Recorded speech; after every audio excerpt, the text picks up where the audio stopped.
I'm talking about the kind of diplomacy that's going to end the destruction of your country. Yes, but if you Mr. President, with respect, I think it's disrespectful for you to come into the Oval Office and try to litigate this in front of the American media. Right now, you guys are going around and forcing conscripts to the front lines because you have manpower problems. You should be thanking the president for trying to bring it into this conflict. Have you ever been to Ukraine that you say what problems we have?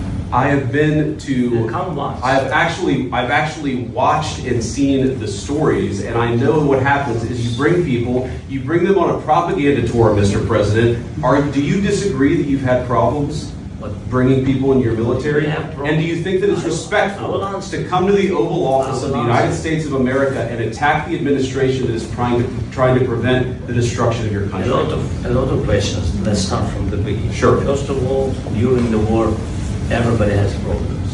Even you, but you have nice ocean and don't feel now, but you will feel it in the future. God bless. You don't know that. God bless. You don't God know bless. that. You will not have a war. Don't tell us what we're going to feel. We're trying to solve a problem. Don't tell us what we're going to feel. I'm not telling you. Because you're in no position to dictate that. That's exactly what you're doing. You're in no position to dictate what we're going to feel. We're going to feel very good. We're going to feel very good and very strong. You're right now not in a very good position. You've allowed yourself to be in a very bad position, and he happens to be right about it. From the very beginning of the war. You're not in a good position.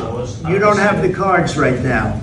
With us, you start having cards. But right now, you don't. Yeah, you're playing cards. You're playing cards. You're gambling with the lives of millions of people. You're gambling with World War III.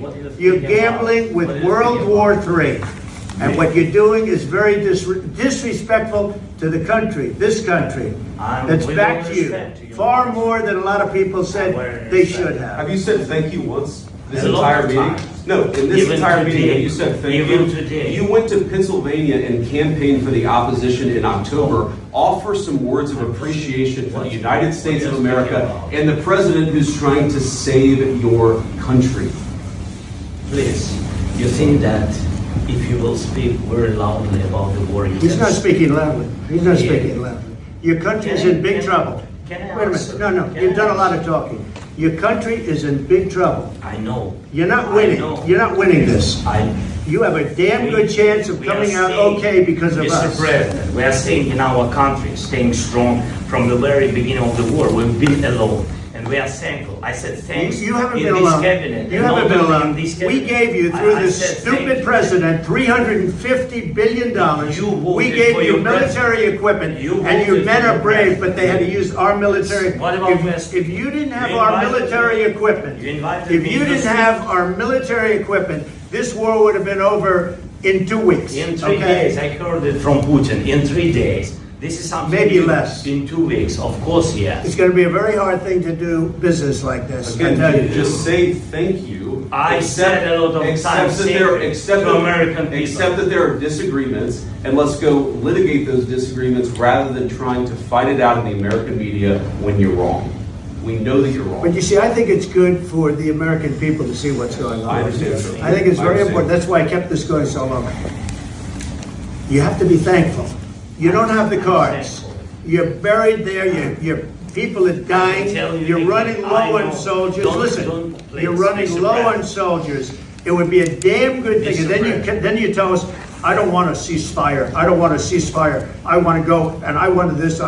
Look, if you could get a ceasefire right now, I tell you, you take it so the bullets stop flying and your men stop getting killed. Of course, we want to stop the war. But you're saying you don't want a ceasefire? I said to you, I want a ceasefire because you'll get a ceasefire faster than an agreement. Ask our people about ceasefire, what they think. That wasn't with me. That wasn't with me. That was with a guy named Biden, who was not a smart person. That was with Obama. It was your president. Excuse me. That was with Obama, who gave you sheets, and I gave you javelins. Yes. I gave you the javelins to take out all those tanks. Obama gave you sheets. In fact, the statement is, Obama gave sheets and Trump gave javelins. You got to be more thankful, because let me tell you, you don't have the cards. With us, you have the cards. But without us, you don't have any cards.